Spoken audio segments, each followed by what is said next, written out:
Morning, everybody. We're all doing okay today. We got a little snow last night, so early spring has taken a recession and gone back into winter, but it'll be gone hopefully by tomorrow or so. Still a little chilly on the penguin flippers. Got some nice feedback from people lately. I appreciate that. We try to make this channel a place of higher learning and intellect, conversation, dialogue, and like I said, nothing's infinitely eternal or wise. Like, I'm not trying to be imperial in my thoughts. These are just my perceptions, and I think people appreciate that. Today we're going to talk about four ladies of jazz who don't get much play. And first one we're going to talk about is a gal by the name of Barbara Lee. And Barbara Lee is a white gal. And this is an affinity release of a Riverside 10-inch from '54. And the same cover, but it's got her now in the 70s. And interesting thing is, when this came out initially on 10-inch, she was proud of the effort. Orrin Keep News at Riverside enjoyed the record, but the 12-inch era was just about to take hold, making her 10-inch obsolete almost out of the gate. I guess she woke up after it came out and saw it in the paper, and she was all excited. The New York Times, New York Times Arts and Leisure section listed the 9 best popular vocal LPs of '55. So she thought the sky was the limit for this record, but the 12-inch LP hits the stores, and suddenly all this 10-inch stuff was not cool anymore, and so it kind of got brushed aside. And she actually goes on to Prestige and makes 2 very cool records there. Barbara Lee with Johnny Windhurst Quintets 7065 at Prestige, and then Barbara Lee in Love number 7100. These are both pretty tough albums to find, but according to her liner notes here, looking back, they both did pretty well. And so she said she always kind of felt a sense of regret on how her firstborn, this Riverside 10-inch, never really sold or had the chance to sell properly. And she wanted to be an actress and had a whole career outside of jazz, and getting back into the jazz in the 70s. And the Orrin Keep News at Riverside had always kind of said, let's make it into a full length, add a couple songs to it. And one thing or another happened, and it never happened. Music styles changed, jazz went out of favor, rock, pop, all that stuff just exploded, and so that opportunity never really materialized. But somehow in the late 70s, Affinity managed to put together Barbara Lee with Johnny Taylor, and it sounds like the original Johnny Taylor trio as well, who consisted of Jimmy Shirley on the guitar, Earl May on the bass, and Percy Bryce on the drums. And they bring those 4 back into the studio, along with Johnny Windhurst, who's a fantastic trumpet player, something like Joe Wilder, where he can play beautiful, melodic, thought-provoking, gut-stirring, lyrical stuff over top of vocalist. Like that Joe Wilder on the what's her name? I can't think of her name right now. Hold on. The Marlene Van Plank record on Savoy. If you've not heard that, Joe Wilder on that is just, and I've featured it a few times, probably 6 months ago. It's fantastic. It's Marlene Van Plank's record on Savoy. It's great stuff. But Windhurst has some of that same ability to inflect on a record. Listen to this. And this is just the intro to a song that he restates on his solo later in the track. And it's just beautiful, center-toned, soft embouchure, cleaner tone than a Miles Davis. Like, it's a nice clean tone, but it's still soft. I guess Chet Baker would be a fairly apt comparison. Art Farmer on a ballad would be someone else that would have some of that. But Windhurst is a great little player who doesn't get a lot of shrift nowadays. So anyway, they bring her back in the studio with Billy Taylor, and Johnny Windhurst, and they do the same cover, but with a modern image of her. And they reissued the original 10-inch tracks plus 4 new tracks. And I gotta say, they're pretty seamlessly interwoven here. The new tracks are the first 2 on side 1, first track on side 2, and number track 4 on side 2. And it doesn't stick out like having a different sonic quality or production. They fit together like they're from the same era. And interestingly enough, they're separated by 1955 to 1978.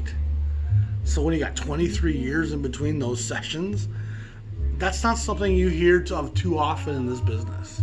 You know, sometimes you'll revisit do a remix or add a track to something a little bit later, or something that was already from those sessions that never got issued. But to add something to a session 23 years later, it's a record worth seeking out. I want to find the original 10-inch, but they're not cheap. They go for pretty good bucks. So when I saw this, I was like, "Ooh, what's that?" And I figured it was just a 10-inch onto a 12-inch. That's it. But once I realized that they had the tracks, I was really curious. And it's a fantastic fill-in that you can get for under $20. That is a wonderful experience of mid-50s vocal jazz. She's a nice singer. You know, like I said, the 2 Prestige titles are also definitely worth seeking out. And they'll set you back $50-$80, maybe, you know, in that range. They're not cheap. And they said the 10-inch from Riverside, it will be a minimum of $80 to $100, up to $200-$300. I've seen it. I'll stumble on one day, you know, and it'll drop into my lap. That's how this all seems to work out. See, I try not to sweat too much about stuff when I can't afford it. It's just like, what are you gonna do, you know? So the next gal I want to talk about here, I've talked about her probably 6-8 months ago, but I want to bring her up again. She's really underappreciated. This gal by the name of Terry Pollard. This is her Bethlehem 10-inch, her 1/4A as a leader. And she's one of those gals, the great Burt Goldblatt cover. And on this session we have Don Fagerquist, who she also worked with on the record. Howard Roberts on the guitar. Herman Wright's on the bass, and Frank DeVito. It's a nice little swinging record. It swings hard. She plays mostly piano on this, but she's also a vibraphonist, and she's a fantastic vibraphonist. Elegant, light, sprightly, full of just delight, a delicacy. She's just got treats for you. I enjoy her sound very much. She's a Detroit native, playing with people like Elvin Jones and Billy Mitchell. And she stayed in that area in 54, 55, was kind of building a name for herself. She ends up recording with Yusef Lateef, another Detroit area native. She ends up on a number of his Savoy records and his Argo record at Cranbrook. She also works with Dorothy Ashby, the harp player, on a great record at Riverside Jazzland. So we have 2 great gals of jazz, kind of unheralded. Dorothy Ashby with Terry Pollard. That's a tough record to come by. Will always cost you $60-$800. Terry Gibbs, the great vibraphonist, she plays with him on a number of his sessions as well. I believe at Emersy, if I recall. She ends up later in her career playing with people like Diana Ross, even. You know, so she really has a long arc to her career, and is a great, highly regarded player, but really doesn't get a lot of credit. She ends up over the years playing with John Coltrane, Charlie Parker, Miles Davis, Chet Baker, Nat King Cole, Dinah Washington, Duke Ellington, Ella Fitzgerald. These are all people she played with live. You know, Miles and Duke don't hire hacks. You know, Coltrane, Parker, Miles. It's a pretty high company that she played accompanist to live at parts in her career. Why she only got the 1 record? I'm sure part of that plays into her being a woman. You know, another very utilized aspect of jazz was the female presence in jazz. And unlike the racial component, females in jazz probably made up 5%. So it's a much smaller demographic that doesn't get proper representation. But there wasn't a lot of opportunity for women to be in the jazz field in the 40s and 50s. You know, there were some female blues singers, and most women did end up having a career as a singer if they got into music. The Melba Listons on the trombone and the Mary Lou Williams on the pianos, these were the exceptions, you know. And even both of them, their recording careers were definitely limited by their sex, which is sad because they're both outstanding composers and arrangers and players. But I'm a big fan of Terry Pollard. I've enjoyed this record, and it's one of those people, one of those artists where I'll be listening to a record, like, oh, who's that on the vibes? And you go, look, it's Terry Pollard. You're like, oh, okay. And you'll listen, like, who's that on piano? Oh, it's Terry Pollard. And so I always think that the people who draw my attention like that when I'm listening to a record, who's that side man? Who's that side woman? That's always a great indicator of a player's ferocity and chops, because they drew your attention when you weren't even really paying that close of attention. So Barbara Lee is a great singer, and should definitely look for, and you should definitely keep your eye out for Terry Pollard's 10-inch, and just see what of her material you have as a side person. I think you'll definitely enjoy her body of work. She's a fantastic artist that gets very little acclaim today. So the next gal we want to talk about today is a gal by the name of Teddy King. That's Teddy with an I at the end, so you can search it if you want. A light butterfly of a voice. This is her Storyville 10-inch from probably 1954 with George Wein. She's a Boston area native, worked in the theater, worked in some touring singing groups. She worked as a military between the Second War and the Korean War, military inspirational production that was trying to keep the troops excited because there was no war to fight. What a weird concept imperialism is. She ends up in Boston again. She worked with people like Nat Pierce, Beryl Booker, George Shearing she tours with for a while. But then George Wein kind of takes her under her wing. And George Wein, of course, was the promoter who does the Newport Jazz Festivals that are so famous in Newport, Rhode Island. But in Boston, he has a club and he has a label, and there's a lot of great artists that recorded at Storyville. You know, a lot of great sessions were tracked there, and he also launches the label that starts off with some beautiful 10 inches. Once again, the fantastic Burt Goldblatt does the artwork for Storyville, as well as he's doing Roost and Early Jubilee and a lot of the Bethlehem body of work. So he was a busy guy making great album covers in 53, 54, 55, Burt Goldblatt. Big fan of him. Like I said, I'm working on putting an episode of him together, doing some research on it. But she ends up recording 3 records for RCA, which, as I've explained many times, those records for RCA are going to be a bit more poppy, a little less jazz. On this record, though, this is pretty serious heavy lifting. I believe Milt Hinton's on this. Joe Jones of Count Basie fame's on the drums. Jimmy Jones is on the piano, and then Ruby Braff, the great white trumpet player, is also a Storyville alum. Plays some fantastic bright trumpet, and Ruby's a bright player. He plays with some of Louis Armstrong's light, that strong sense of force, force majeure. You definitely feel the power of Ruby Braff when he plays, but he's playing obviously in more of a ballad setting here with Teddy King. So it's a great little session, one you should definitely try to seek out. Storyville's a label I'm kind of digging into more myself. Not a lot of black artists, there's a few, but it's mostly, and Boston wasn't a very black town. That's part of the demographic of that city. The whole New England area didn't have a lot of black migration to it. It wasn't a center of industry like New York and the Rust Belt and all those great cities around the Great Lakes. They attracted the black migration because of the employment opportunities. Boston was more centered around education, higher learning, some of the tech sides of industry, insurance, medical stuff. So it was at Harvard. Like, it's a different feel in Massachusetts. And even though Massachusetts has always been kind of a liberal, left of center republic, as it were, almost different from the rest of the United States even, it still has a legacy of racism that's fairly appalling. They have a lot of Irish issue in Boston as well, but the blacks were very underpopulated in Boston, and the ones that were there had a very tough time. So racism doesn't really seem to care if you're left or right of center. You still can't take my daughter on a date, and that's the sad truth of race in this country. We still haven't really gotten past that. But like I said, Teddy King makes some great records for RCA. I got one coming in the mail. I'm looking forward to hearing it. I'm guessing it's going to be a little bit more of a poppy, large orchestra ensemble with less just straight jazz like this. I'd be shocked otherwise. And sometimes those records have O.C. Johnson and Milt Hinton and Hank Jones and Barry. There's some great jazz on RCA. but it's always going to be a little lighter than Storyville. And of course, Storyville being a pretty white Boston thing is going to be lighter than a Blue Note session. You know, I mean, or even Transition, which came from Boston, which had some pretty heavy black cats on it. It's just a different emoting from a different place, obviously, as I've said 1,000 times. She also does a record or two for Corral in 58, 59, I think it was.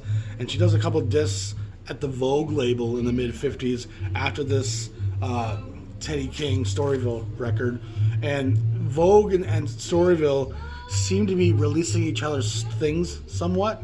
I noticed a couple of Lee Conan's Storyville 10 inches also have Vogue releases with the same artwork.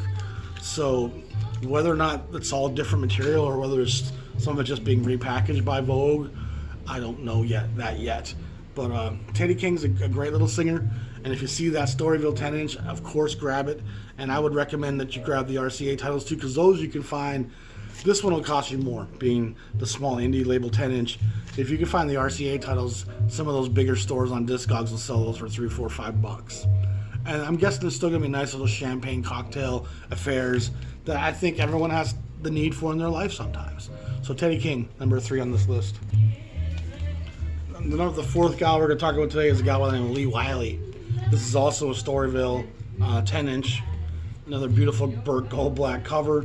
This could fit in with the Bethlehem discography, no problem. Just that look to it, that single tone. It's just gorgeous. Again, a nice lineup on here, but Jimmy Jones, Ruby Braff, Joe Jones, and Bill Pemberton on the drums. She's singing Rogers and Hart songs here. And, of course, that was pretty much one of the standard approaches of that era, was to cover the great American songbook, Gershwin's and Irving Berlin's and Vincent Yeoman's. She starts off as early as the 30s, and the Liberty Music Shop, which I don't think has anything to do with the Liberty record label of the 60s and 70s. The Liberty Music Shop has her record some 78s. She initially cuts 8 tracks that were Gershwin tunes, and they were put out on the 78 form, and they did pretty well. So they have her come back and do some Cole Porter, some Richard Rodgers and Lawrence Hart, eventually Harold Arlen, and then the 10-inch era kind of dawns, and she does Vincent Yeoman's and then an Irving Berlin 10-inch as well. I'm guessing that stuff's on Columbia, I'm not sure, but it's all from that earlier era.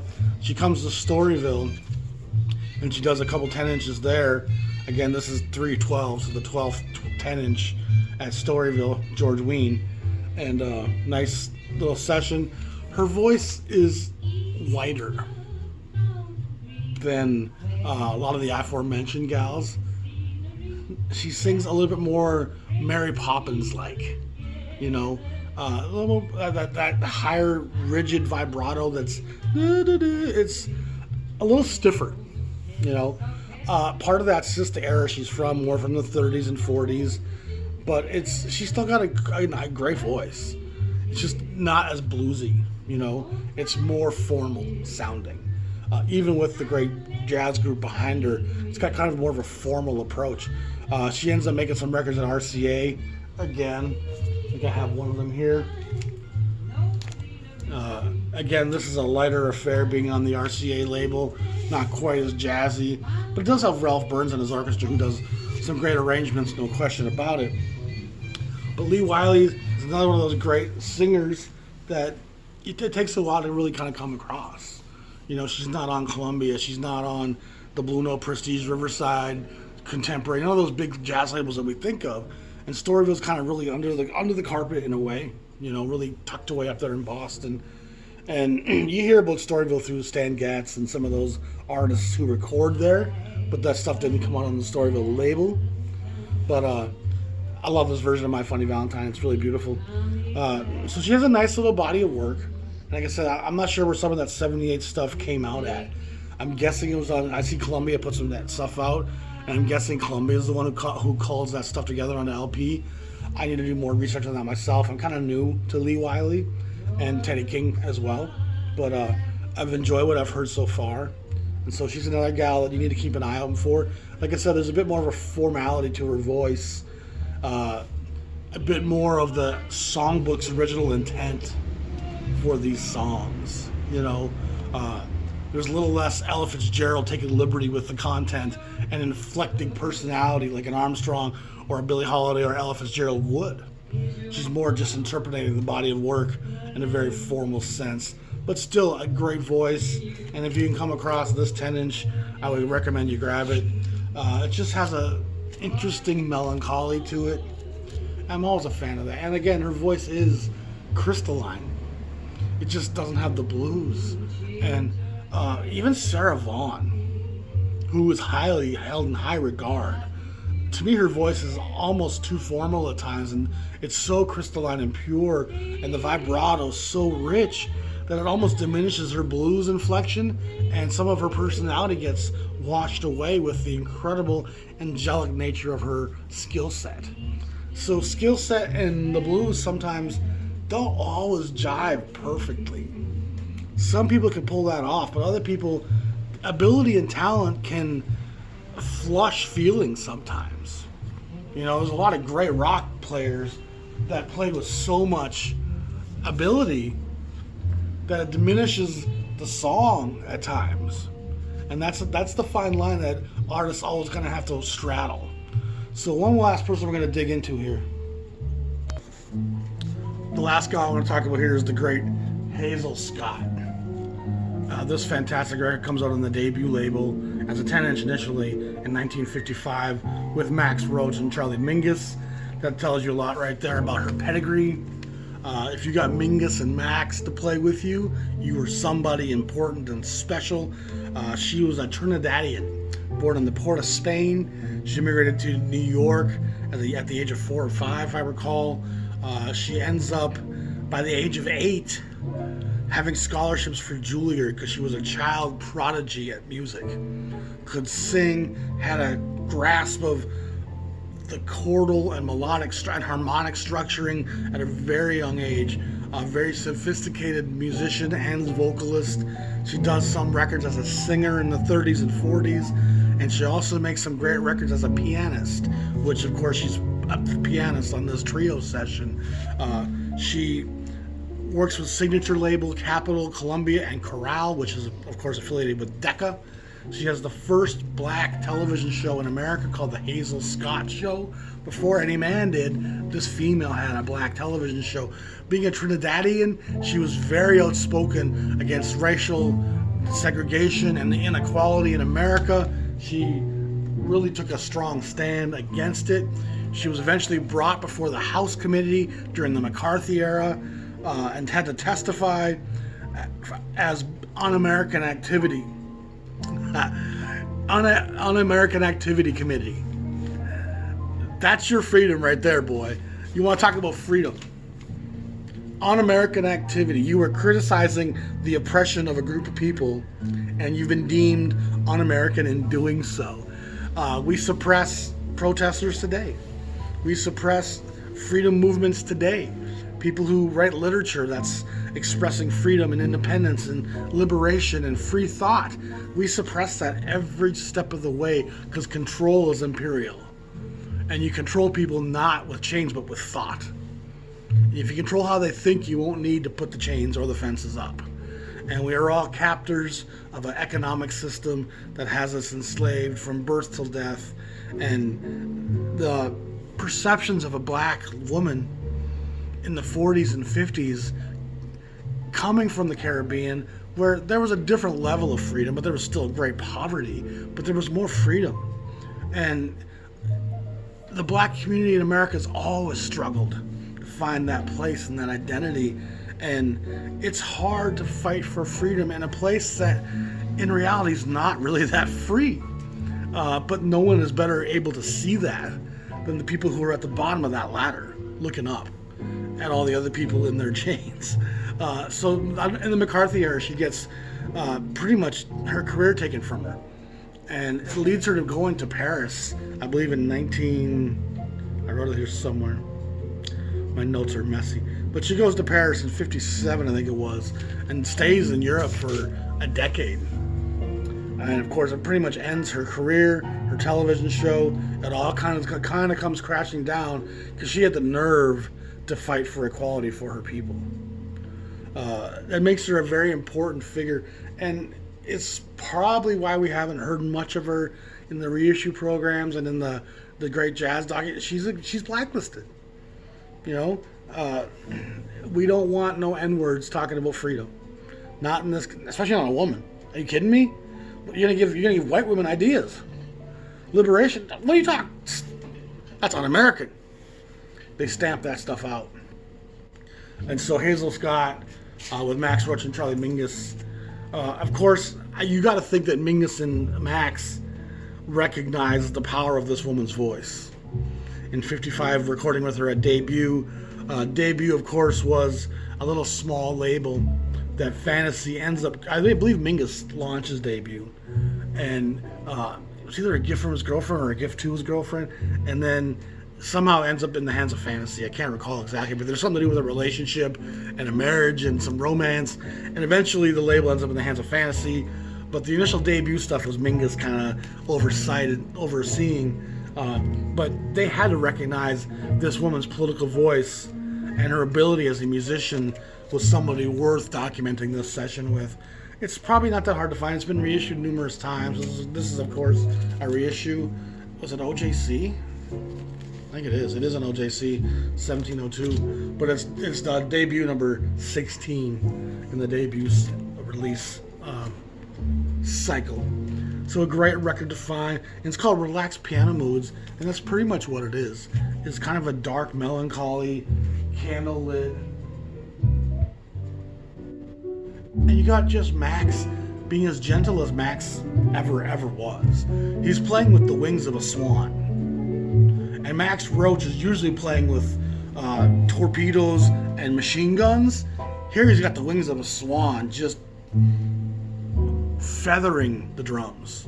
And Mingus, who's usually this aggressive, angry, uncomfortable to be around, he's just plucking the softest, sweetest sounds to color behind what she's saying at the piano. And you can definitely hear in her playing a ton of sorrow, a ton of exasperation, frustration, exhaustion.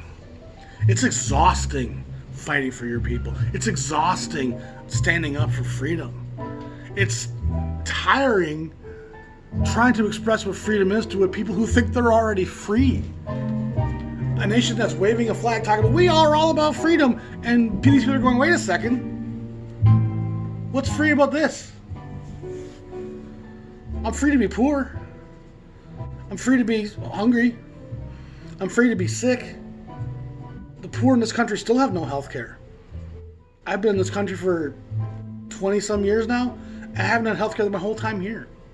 I was about to qualify under the Obama thing, which happened right at the end of the Obama presidency. For the first time since I left Canada, I was going to have health care. I think I might have even had it for a few months. Then, of course, Orange 45 comes in, and he crushed the whole thing.